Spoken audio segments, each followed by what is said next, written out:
Да Шольц не собирался возражать, потому что Шольцу нравится. Когда Шольц во время пресс-конференции с Владимиром Путиным прервал нашего президента, чтобы прокомментировать, что нет, то, что было в Югославии, это совсем другое, это не агрессия НАТО. Тогда он защищал своих асов Люфтваффе, бомбивших ненавистных Олафу Шольцу православных. Ja, natürlich.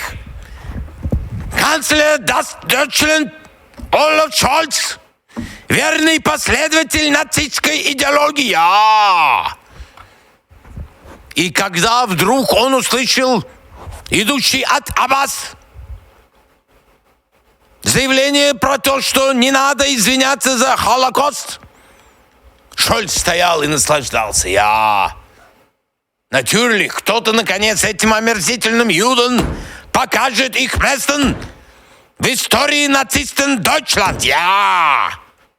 Он не мог побороться со своим внутренним убеждением. И теперь, когда все пытаются исправить эту нацистскую сволочь и его ляп, потому что ему могут простить ненависть к русским, его потрепает по щечке немецкий нацистский милитаризм, восставший из могилы Нюрнбергского трибунала, и скажет: «Sehr gut, Olaf, sehr gut, mein lieber Olaf», скажет ему тень Гитлера: «Sehr gut, ты помогаешь воевать против русских.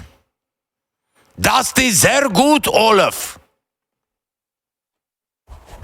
Поэтому, конечно, реакция на то, чтобы защитить Юден для канцлера, для фюрера, новый Deutschland, была бы странной.